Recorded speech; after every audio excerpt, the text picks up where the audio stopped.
Salam Bapak Ibu. Salam sejahtera bagi kita semua anak-anak Tuhan. Kita berbahagia boleh beribadah di hari ini, sebab itu satu berkat bagi kita. Mari kita nikmati firman Tuhan yang diambil dari kitab Titus pasal 2. Kitab Titus pasal 2.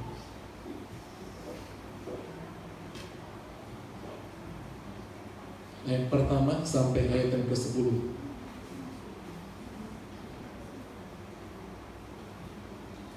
Kita akan baca bergantian. Kitab Titus pasal 2 ayat pertama sampai ayat yang ke-10. Mari dengan kasih Kristus kita kembali bangkit berdiri. Saya mulai dari ayat yang pertama. Demikian firman Tuhan, tetapi engkau beritakanlah apa yang sesuai dengan ajaran sehat.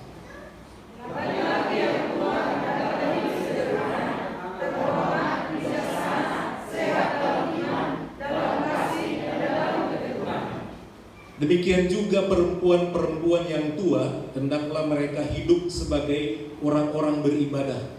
Jangan memfitnah, jangan menjadi hamba anggur, tetapi cakap mengajarkan hal-hal yang baik.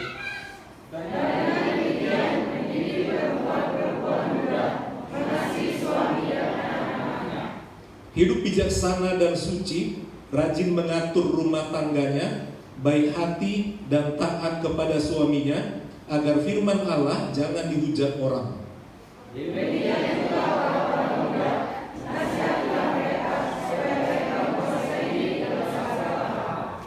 Dan jadikanlah dirimu sendiri suatu teladan dalam berbuat baik. Hendaklah engkau jujur dan bersungguh-sungguh dalam pengajaranmu.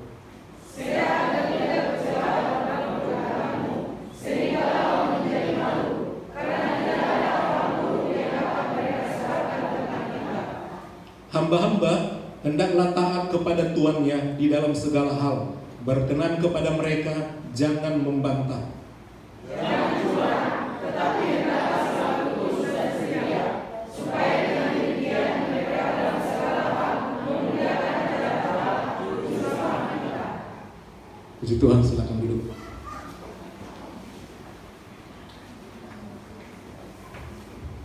Saudara, keluarga adalah hal yang sangat penting.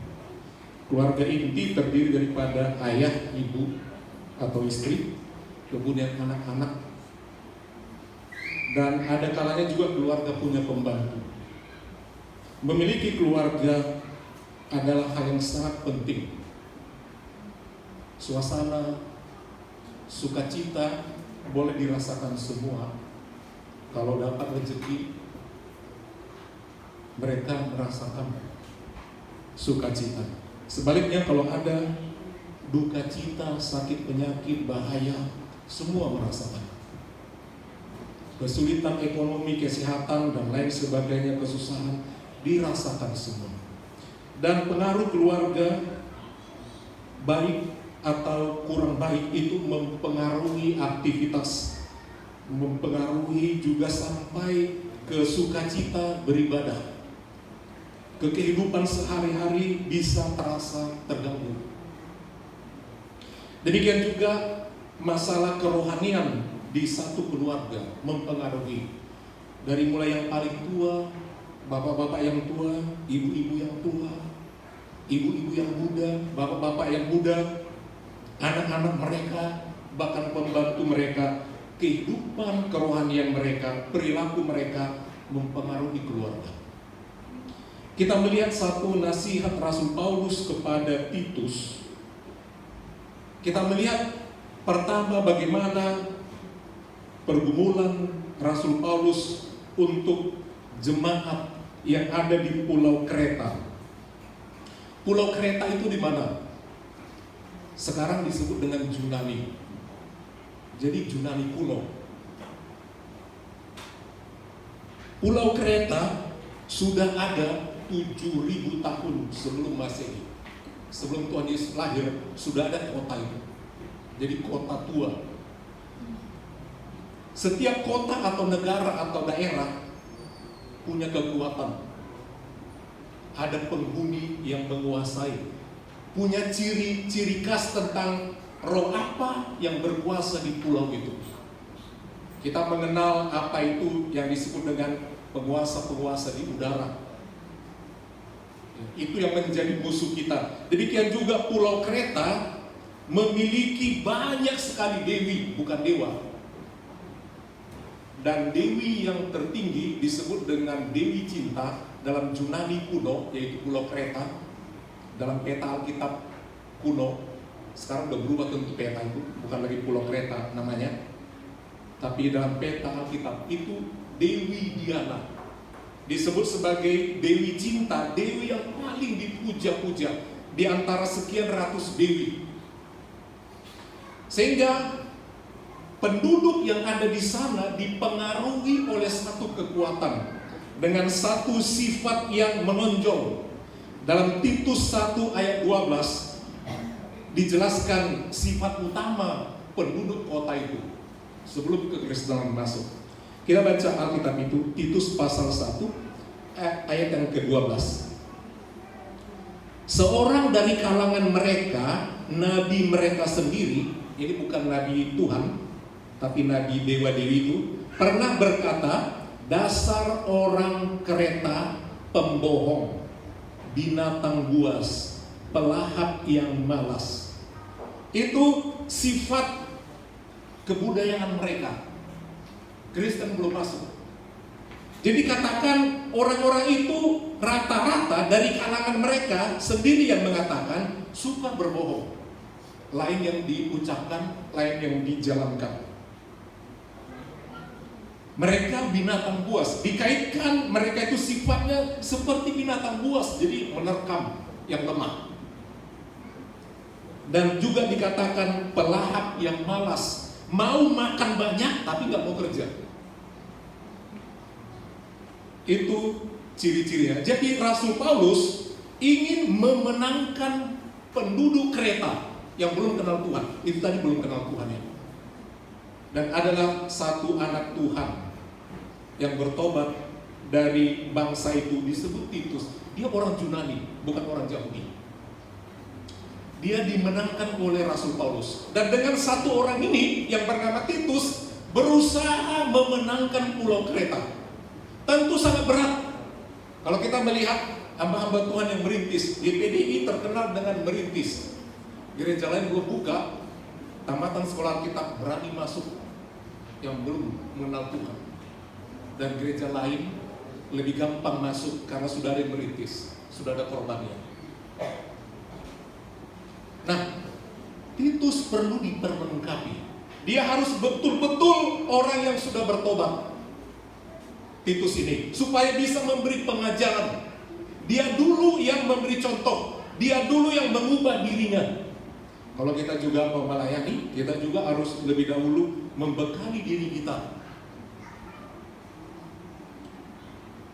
Dalam pasal 2 ini dijelaskan di ayat 7. Dan jadilah dirimu sendiri, ini kepada Titus, dan jadilah dirimu sendiri suatu teladan dalam berbuat baik. Sangat sulit, satu di antara sekian juta orang.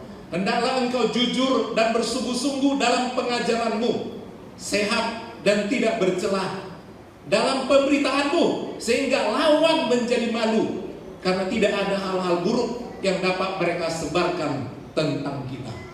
Itu pesan Paulus. Titus menangkan Pulau Kreta. Dan karakternya begini, kata nabi orang itu. Tentu hal yang sangat sulit. Nah, pesan Paulus apa yang harus diberitakan? Selain pertama memberi teladan, mengajar dulu dirinya sendiri supaya tidak ada yang bisa dicela.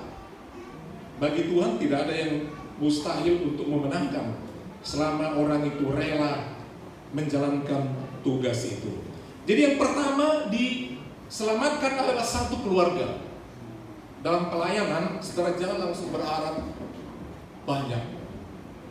Biasanya kalau merintis, satu keluarga saja dimenangkan, atau salah satu dari satu rumah dimenangkan. Dulu misalnya seorang ibu dilayani satu orang, itu ciri GPD, satu orang. Belum ada gedung, belum ada tanah, di rumah jemaat yang baru percaya itu. Layani hanya ibu itu dulu. Bertahan hamba Tuhan ini. Lama-lama percaya suaminya ikut Tuhan. Lama-lama seisi rumahnya sudah satu keluarga. Kemudian mulai mereka berusaha untuk mencari lahan. Mungkin mereka mengontrak rumah. Jemaat makin bertambah. Dari keluarga ini saudaranya ikut. Biasanya ikut itu enggak simsalabim, butuh waktu. Kadang-kadang ada bermasalah sakit, udah berobat ke sana kemari, ya tidak ada bisa menolong. Dibawa ke hamba Tuhan itu, dan Tuhan menjamah sembuh. Tambah lagi satu orang. Demikian terus lama-lama. Begitu pekerjaan Pantekosta di seluruh dunia. Itu sebabnya lagu Pantekosta mengatakan Pantekosta heranlah, Pantekosta heranlah, oh api Pantekosta heranlah. Menyatakan bahwa memenangkan jiwa itu berdasarkan kuasa Tuhan, bukan karena kepintaran hamba Tuhan itu, bukan. Hanya karena ketaatan dan memberikan contoh. Setia dalam segala sesuatu kesulitan, tidak mau mundur walau sulit. Gereja Pantekosta terkenal dengan gereja yang banyak susah-susahnya, tapi bertahan. Demikian juga penduduk Kreta perlu dimenangkan dari yang paling tua, kemudian istri yang juga tua, kemudian ibu-ibu bapak yang muda, demikian juga anak dan pembantu. Kita melihat di sini saudara bagaimana memenangkan. Tentu sangat sulit. Jadi apa yang harus dirubah dari mereka itu supaya mereka menjadi anak-anak Tuhan? Kita melihat pertama yang diingatkan tentang peranan daripada laki-laki tua. Di Indonesia dibuat satu aturan manula umur berapa. Ada teorinya.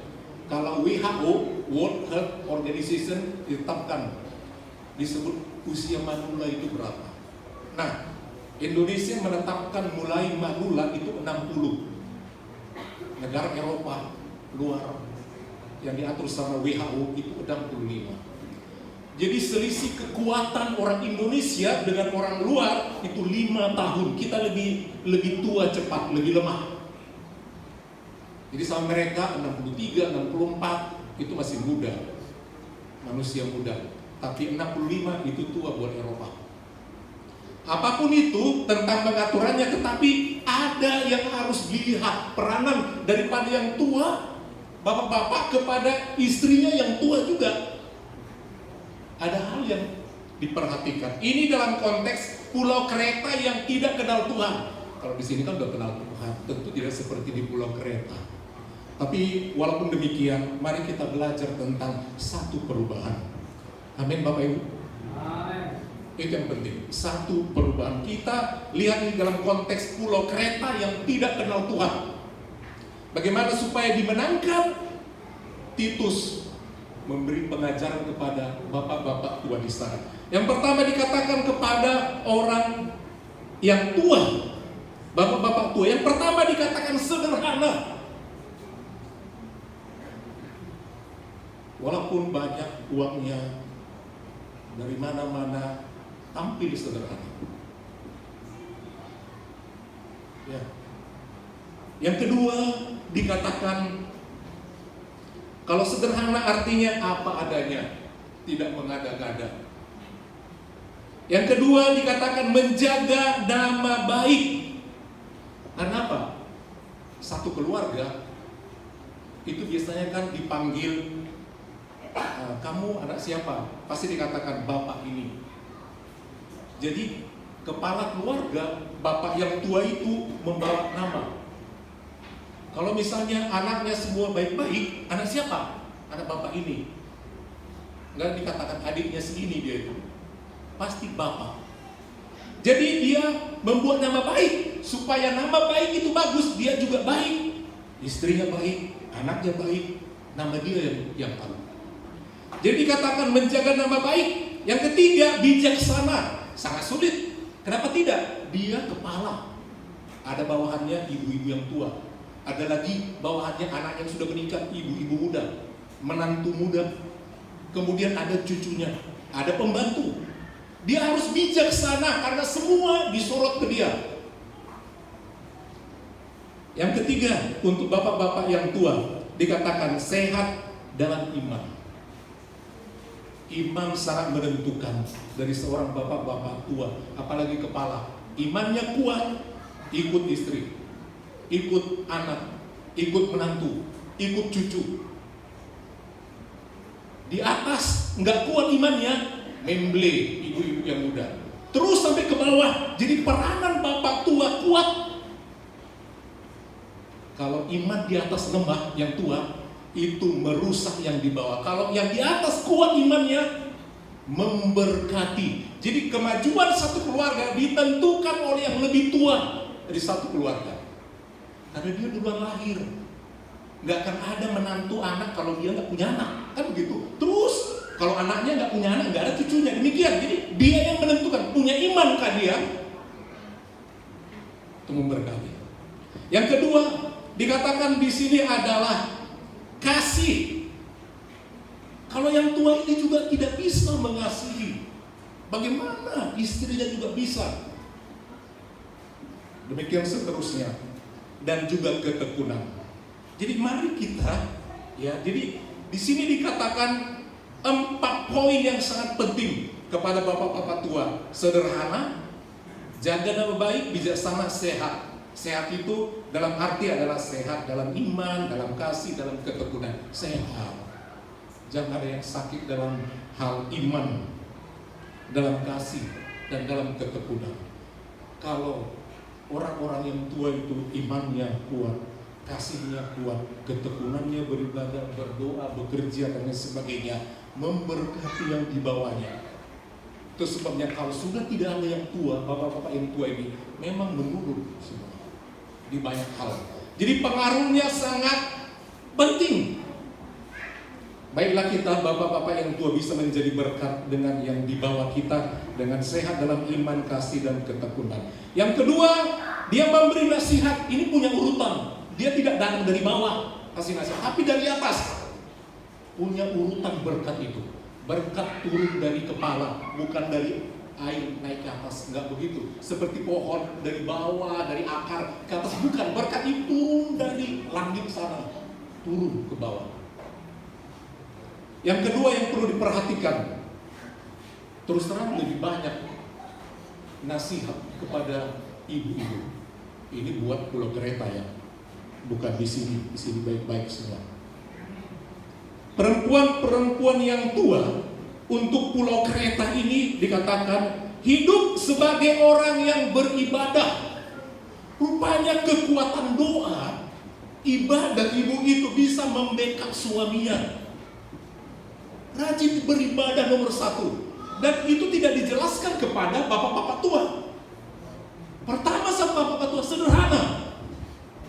Tapi kepada ibu-ibu dikatakannya orang yang beribadah. Ya. Jadi kalau saudara ada yang belum beribadah, ibu-ibu di sini belum bergabung dengan kaum wanita, ayo. Kita bukan seperti jemaat Pulau Kereta, tapi orang-orang yang beribadah. Bapak Gembala juga mengundang, menghimbau ibu serai muda, ayo tampil ke depan. Ya. Jangan hanya ibu Simanjuntak muda, bahagia banget itu ibu Simanjuntak yang di dapur 12, di sampingnya ada menantunya. Ya, itu luar biasa. Kalau Bapak Gembala berdiri di sini, pas menantu lagi datang, dia naik, padahal nggak pernah kur, di hati Bapak Gembala senang kan? Ya, senang kali. Ya, itulah perasaan. Jadi beribadah, amin. Itu bukan Bapak Gembala yang ngarang-ngarang. Di sini dikatakan begitu, beribadah. Yang kedua, ini bukan Bapak Gembala yang ngomong. Jangan memfitnah soal bicara. Ayo. Kedua langsung ngomong tentang berbicara. Satu kali Bapak Gembala bertanya, sama jemaat yang kenapa susah sekarang datang ibadah sektor setelah dibagi. Kalau bisa om, aku tidak di situ. Ya, kenapa? Ya begitulah om. Bapak gampang nggak berteruskan. Tapi ternyata berbicara perlu dijaga. Berbicara nggak sekedar langsung loh. Kadang-kadang berbicara itu melalui WA. Sekarang ini jari-jari ini berbahaya loh. Hati-hati. Banyak orang hancur ditangkap polisi karena di sosial, di media, tek telah menghina. Tangkap.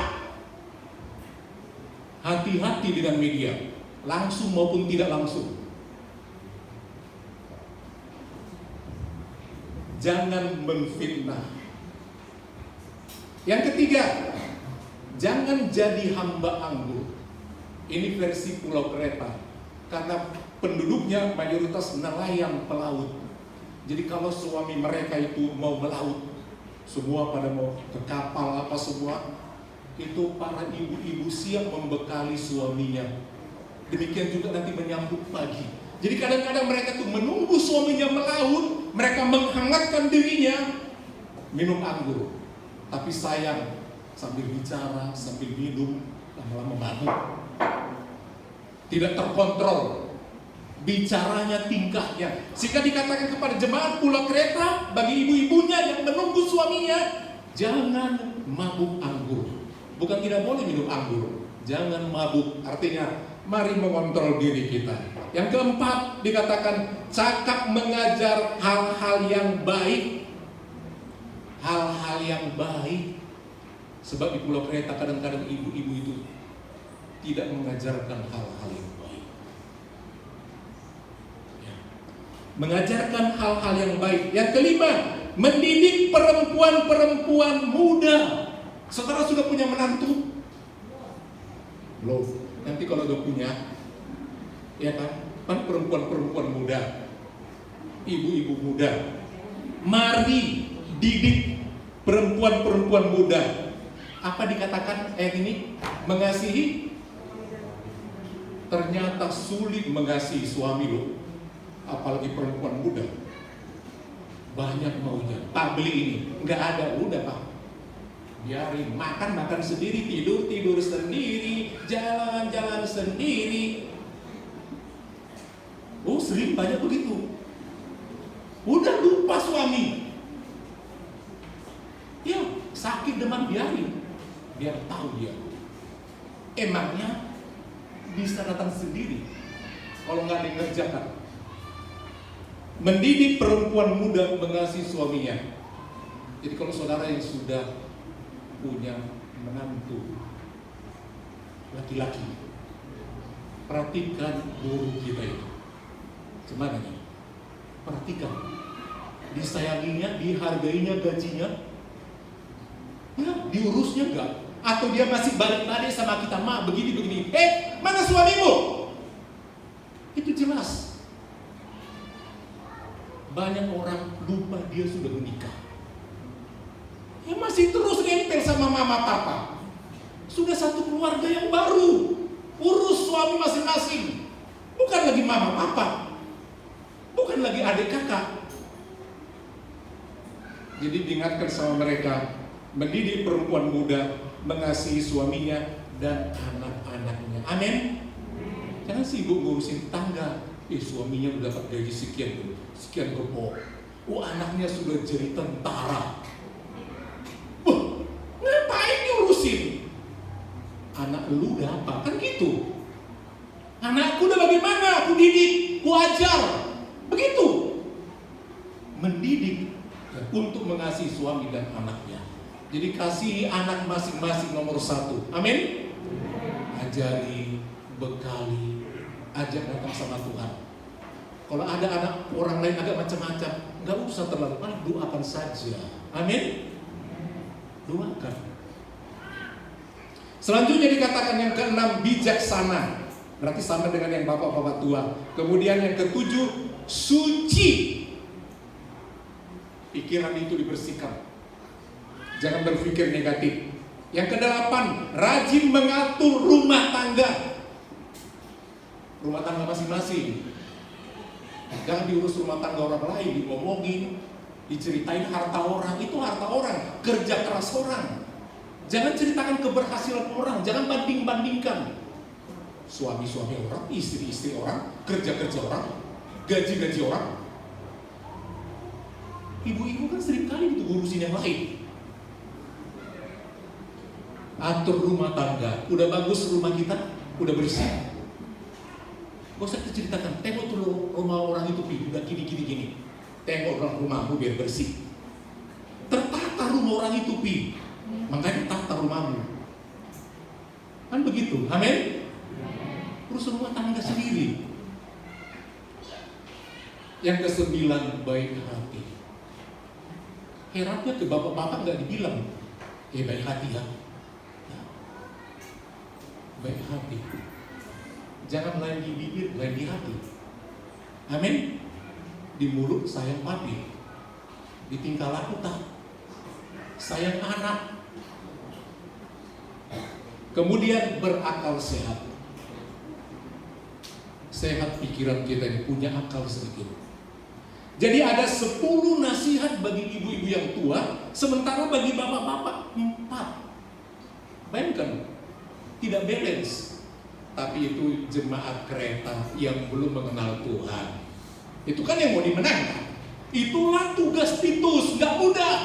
Itu bukan cerita jemaat di sana, enggak. Bagaimana supaya orang kereta yang seperti tadi, kalau udah mau jadi Kristen, buang semua itu. Amin Bapak Ibu? Itu enaknya. Itulah yang mau dibuang. Dia bukan mau mengkritik jemaat belum ada. Tapi kalau kamu menangkan, ajarkan orang itu nanti begini. Jadi tugas Titus adalah membenahi, memberi pengarahan. Hamba-hamba Tuhan di sini, pelayan-pelayan Tuhan, yang majelis, semua pengurus-pengurus, tugasnya seperti itu. Kita semua sudah tahu firman Allah, mari kita benahi. Sehingga kita menjadi indah di hadapan Tuhan. Sekarang kita bergeser kepada orang muda. Orang muda dikatakan dalam ayat ini adalah menguasai diri.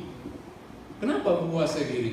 Jelas, orang muda emosinya sangat labil. Perhatikan anak-anak kita yang usia muda. Labil. Banyak maunya, ingin tahu, ingin explore, ingin mencoba sesuatu yang dia tidak tahu. Rasa ingin tahunya luar biasa, kekuatan potensinya luar biasa. Sehingga orang-orang muda, mari dikatakan kita menguasai diri, bisa mengendalikan diri. Itulah perlu nasihat daripada yang lebih tua, mengawasi anak-anak kita. Sekarang bergerak kepada hamba-hamba. Pada zaman itu, bayangkan sekian ribu tahun lalu, jadi perbudakan masih ada. Dikatakan di sini adalah para hamba taat pada tuannya. Jangan membantah, jangan curang, tetapi berkenan kepada mereka, tulus, setia, dan loyal. Ya. Tujuannya supaya hamba-hamba ini dalam segala hal memuliakan ajaran Allah Juru Selamat. Artinya saudara, mari kita mau dari hari ke hari, minggu, bulan, tahun berubah Bapak Ibu. Amin. 2021-nya akan berlalu, tapi 2022 mari kita berubah ke arah yang lebih baik. Lebih baik. Bapak-bapak tua lebih baik, seperti ajaran tadi.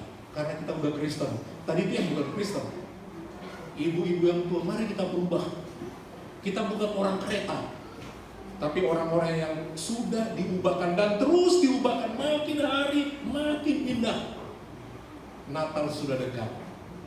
Mari kita benahi diri. Amin Bapak Ibu. Iya.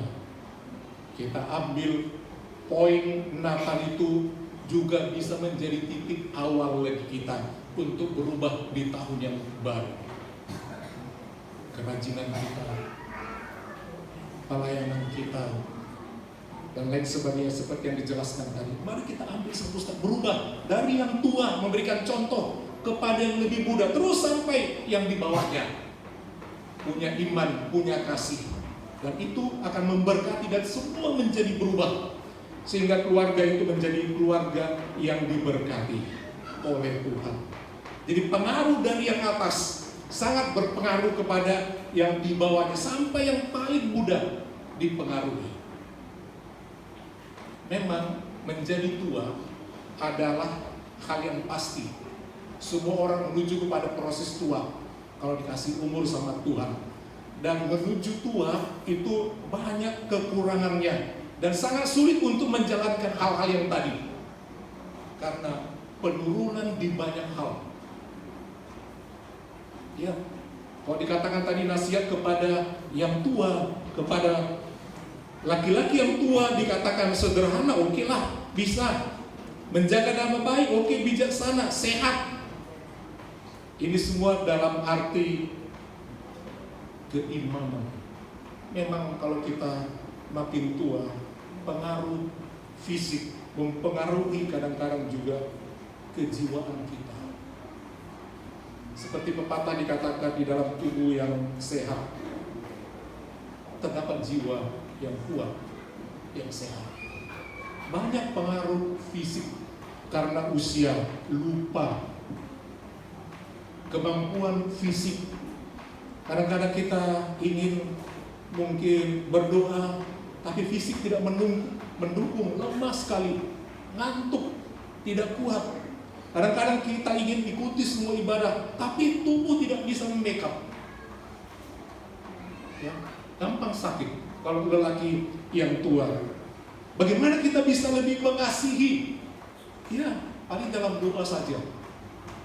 Untuk berkorban, mungkin juga harta kita sudah nggak ada yang diandalkan karena kita tidak punya penghasilan. Dalam ketekunan kita bisa berkurang karena pengaruh kekuatan kesehatan. Selagi kita muda, mari kita lakukan itu. Sebab tidak bisa kita terus lakukan. Udah pasti makin tua makin lemah. Salah satu kelemahan orang tua, kalau makin tua memang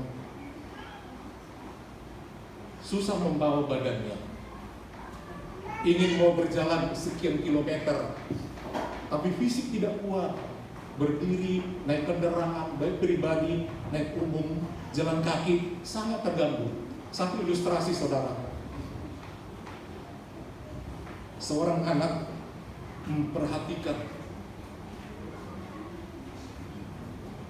kakeknya atau opungnya. Udah tua. Selalu jadi persoalan si bapak tua ini. Kenapa? Ada saja yang rusak dibuatnya. Lagi dikasih makan.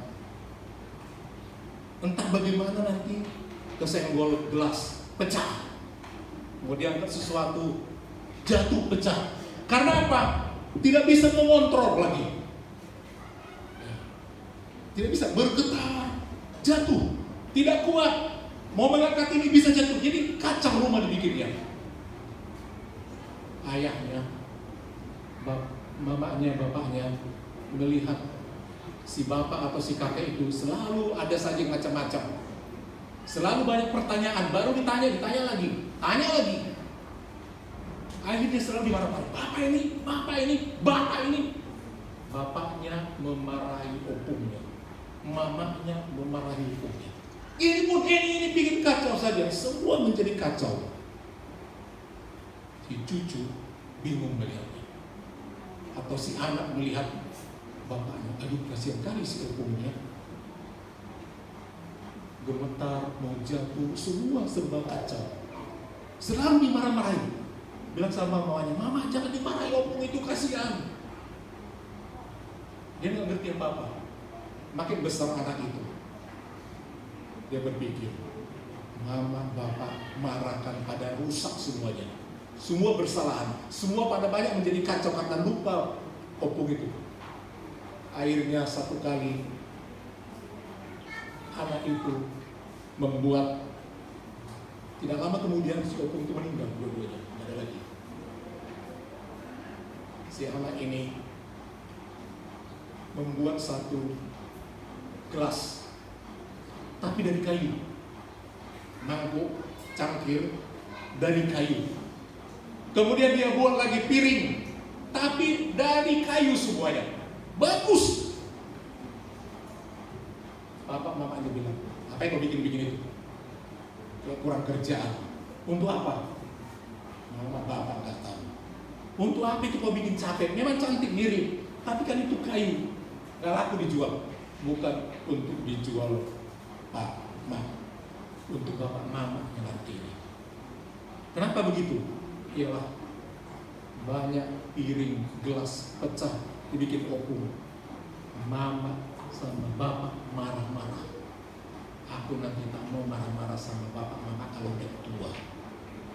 Jadi kusiapkan dari sekarang piring gelas yang tahan banting. Kalau bapak senggol nanti tak marah aku. Amin Bapak Ibu. Ini fakta. Seringkali kita tidak sadar, kita marah-marah, kita nggak tahu kita nanti seperti itu loh pikumnya orang tua itu. Kita nggak sadar ada giliran kita ada. Jadi mumpung masih muda, berbuatlah yang baik-baik, yang bagus-bagus. Amin. Karena nanti susah kita mau buat baik, karena faktor U inilah susah. Aku udah bertobat, kita mau kasihlah. Ya kan seperti kan dikatakan supaya yang mereka itu punya kasih beribadah. Kadang-kadang udah kepingin kita mau mengasihi, tapi nggak ada lagi. Semana udah nggak kerja lagi. Semana kita mau mengasihi, mau berkorban, nggak ada lagi. Dan lain sebagainya. Saya katanya kita melayani, membalas kebaikan Tuhan. Baru kita terasa setelah tua. Gimana membalas kebaikan Tuhan ini ya? Berapa nanti umurku ya? Kalau aku nanti sampai berhadapan sama Tuhan itu, bagaimana dia melihat aku ya? Selama ini aku tidak banyak berbuat baik sama dia. Dia ingin berbuat baik setelah tua, tapi nggak bisa lagi.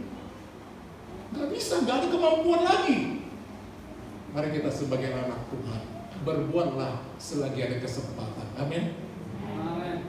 Kita saling mengingatkan, kita rangkul seperti Tuhan Yesus dikatakan dia gembala yang baik. Kalau saudara melihat satu lukisan, ingat waktu anak-anak dikit, satu lukisan yang paling Bapak gembala ingat. Satu kali mengantar mama, maklum di gereja yang sebelumnya, itu di gereja KBB, mama ini paling aktif mengikuti namanya kur para hari Kamis. Itu tugas Bapak gembala waktu masih anak antar. Berkorlah dia di rumah satu keluarga Sintua Panggabean. Semua itu udah gak ada lagi, tinggal dongeng saja. Ada satu lukisan besar di rumah mereka. Tuhan Yesus sedang menggendong domba. Domba itu terluka. Seperti itu. Demikianlah pelayanan kita, saudara. Domba yang jatuh terluka. Domba yang sakit. Ini menggambarkan umat yang kerohaniannya lagi lemah. Tugas kita adalah menggendong, membawa mereka. Di zaman kita ini banyak domba-domba itu lemah sekali sekarang. Amin Bapak Ibu.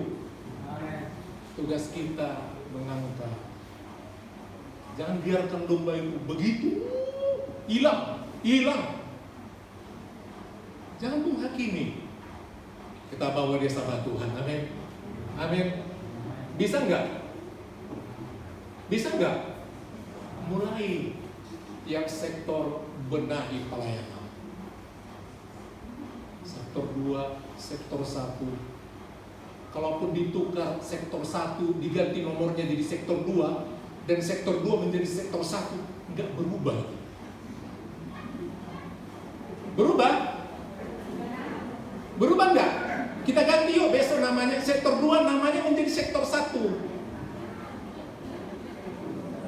Enggak berubah. Iya kan? Enggak berubah. Kita yang di dalam itulah yang berubah. Dimanapun kita berada, kita rangkul semuanya. Sektor 2 banyak yang enggak hadir. Banyak. Jangan salah. Sektor 1 pun ada. kita ajak mereka. Kadang-kadang domba itu memang agak-agak malas, biasalah begitu. Kalau kita juga punya domba kan gitu, malas lah, mesti dibawa, gini-gini, digitukan. Memang itulah tugas kita Bapak Ibu ya, menguatkan, kasih semangat. Kalau mereka sehat, pasti mereka makin diberkati. Mari kita seperti Titus tadi saudara, dia bertahan di tengah-tengah jemaat seperti itu. Dan akhirnya jemaat di Pulau Kreta itu menjadi jemaat yang kuat. Karena seorang hamba Tuhan yang setia bernama Titus, dia sabar membenahi tiap keluarga, kuat. Jemaat di sini juga kuat, mulai daripada kita yang tua-tua, turun ke yang lebih muda, turun ke anak kita, turun ke isi rumah kita. Yakinlah tahun-tahun ke depan jemaat Eklesia makin kuat, amin. Makin rame, amin. Kita menangkan orang. Kita menjadi berkat. Nanti yang memimpin puji-pujian ke sini akan lebih banyak bapak-bapak yang mau. Ya. Lebih banyak. Terus bertambah di sini. Melayani Tuhan. Supaya apa? Ketika Tuhan Yesus datang, kita semua tidak malu, saudara. Amin. Yang telah berbuat sesuatu, berbuatlah. Selama ada kesempatan, berbuatlah. Jangan hanya menonton. Jangan hanya pikiran kita apa berkat tahun depan, bagaimana kesehatan, pekerjaan. Enggak seperti itu saja. Itu udah wajib. Enggak usah dikhotbahkan. Pasti saudara cari makan. Tapi siapa yang cari Tuhan? Siapa yang khotbahkan? Cari makan udah pasti. Udah pasti. Cari kehidupan itu pasti. Enggak usah diajar. Otomatis itu alamiah. Tapi cari Tuhan ini nanti yang penting. Karena kita kemana nanti berakhir kepada Tuhan. Kepada Dia kita datang. Memberi pertanggung jawab bagaimana kehidupan kita. Pelayanan kita. Kiranya firman Tuhan ini kembali mengatakan kita tetaplah melayani Tuhan, mengiring Tuhan. Mari kita bangkit berdiri.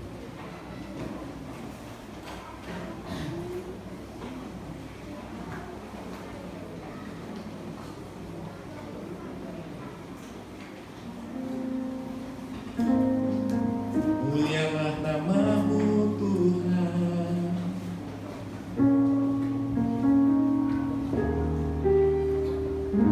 Berkat-Mu atasku melimpah. Mulialah nama-Mu Tuhan. Kau layak terima pujian tertinggi. Kita nyanyikan pujian yang lama ini, tapi selalu memberikan semangat bagi kita.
Putri Doli ambil ke depan berdoa.